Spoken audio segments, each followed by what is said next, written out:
बच्चों, let's read this question. The radius of a planet is r1 and a satellite revolve around it in a circle of radius r2. The time period of a revolution is t. Find acceleration due to gravity of the planet at its surface. तो बहुत ही classic सा question है बेटे, हमें यहाँ पर कुछ बातों का ध्यान देना है। पहली बात तो ये टाइम पीरियड है बेटे, ये सैटेलाइट का है क्योंकि यहाँ पर रेवोल्यूशन का है, रोटेशन नहीं। ठीक है, तो सैटेलाइट के टाइम पीरियड के लिए बेटे हमारे पास क्या फॉर्मूला है? तो हमारे पास फॉर्मूला है t equals to 2 pi under root क्या है बेटे फॉर्मूला अपने पास? 2 pi under root r cube upon gm।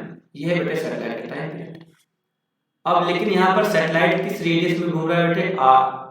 तो सैटेलाइट बेटे r2 के रेडियस में घूम रहा है, तो यहाँ पर बेटे हम लिखेंगे r2 का क्यूब। ओके, इसके बाद फिर बेटे आगे हमें क्या कह रहा है बेटे? हमें कह रहा है बेटे कि जो उसके बाद हमें क्या कह रहा है बेटे कि फिर हमें बोला कि find acceleration due to gravity.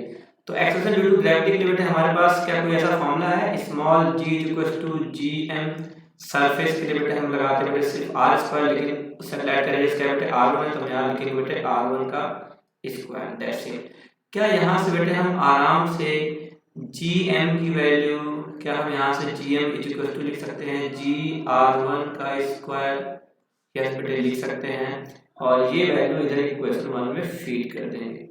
तो इक्वेशन 1 में फीड करेंगे तो t इक्वल टू आएगा 2 पाई अंडर रूट r2 का क्यूब अपॉन gm की जगह हम लिखेंगे बेटे क्या? g r1 स्क्वायर ऐसा रखेंगे। अब बेटे हमें पूछा क्या गया बेटे? हमें पूछा गया है स्मॉल g की वैल्यू, तो हम क्या कर देते बेटे? इस इक्वेशन का स्क्वायर कर देते, तो स्क्वायरिंग कर देते बेटे, स्क्वायरिंग बोथ साइड कर देते हैं। तो स्क्वायरिंग बोथ साइड करने में जाएगा बेटे T square is equal to 4 pi square r2 cube upon gr1 square.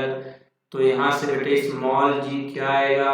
4 pi square r2 cube upon t square r1 square, ऐसा आ जाएगा बेटे आपका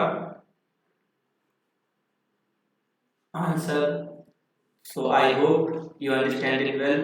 Thank you.